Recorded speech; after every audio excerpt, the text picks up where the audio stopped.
Doug MacGregor is a retired U.S. Army colonel. He joins us to assess the effects of all of this on the military and on our military readiness.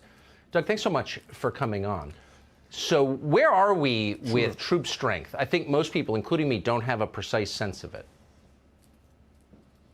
No, and the numbers are hard to extract. The Pentagon doesn't make it easy. And frankly, we've learned to be very skeptical about the numbers that are provided by the Department of Defense. They have been less than truthful about the numbers of soldiers, sailors, airmen, or Marines that are deployed in places like Syria, Afghanistan, Iraq. Yeah. So we have to approach it cautiously, but we have some large numbers that we can point to. The first thing to understand is the reason that I became so concerned about eliminating sailors, Marines, and eventually soldiers, airmen, who are otherwise healthy, capable, well-trained, proficient, competent in their profession, is simply because we don't have that many people in the United States from which to recruit right now. Only about 30% of Americans between the ages of 18 and 24 are actually qualified to serve in the military. That's an appallingly small number. They're not qualified for reasons of physical ability, medical, health reasons, drug use, criminality, whatever. So we don't have a big cohort. Every year the Army needs, for the ground force, about 69,000, 70,000 people. Last year they got 62,000, which they said was their goal. But we also don't know about the quality of those recruits because we've continually reduced standards for them. So what we've got, we really need to hold on to. The second thing is, beyond recruiting, is training. When you begin to look at the combat units, and you look at 40,000 non-deployable soldiers serving in the regular Army of the United States, the active component right now, roughly 8 to 10% of every battalion or brigade has non-deployable soldiers. That's anywhere from 50 to 150 to 200.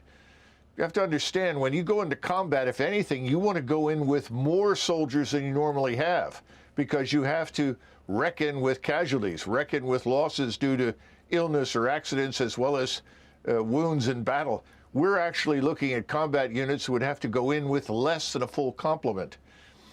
40,000 is inexcusable. Why are they still on the books? We've known about them for a long time. Well, the Army knows how difficult it is to keep people. Retention is not very high. A lot of people leave because they're disgusted with service in the Army or the Marines for other kinds of reasons, or the Navy and the Air Force. I focus on the ground force because when you start to look at the numbers available that you could put on the ground in Europe right now to quote-unquote deter the Russians, it's not a very large number. We'd be lucky to get 70, 80, 90, 100,000 troops on the ground. And they have to be equipped and organized in the right way. In other words, you can't send large numbers of light infantrymen to fight in an area like Poland or Ukraine against the Russians. If you did, they'd be killed quickly. So we don't have very much. We have perhaps the ability right now to put between 5 and 10 so-called armored brigade combat teams on the ground. And getting them there is not easy. We haven't run any big exercises for years, moving 50, 80, 100,000 troops. The transportation infrastructure is not being thoroughly examined. We haven't tested our ability to do much. So when the president starts to say, we will do X, we're in trouble. Let's fire the SEALs. I noticed none of the neocons who claim to love the military have said one word about this. Liz Cheney isn't defending them. She loves the military. Yeah. Colonel Doug MacGregor, it's great to see you. Thank you. Yeah, it's unbelievable. Right, thank you.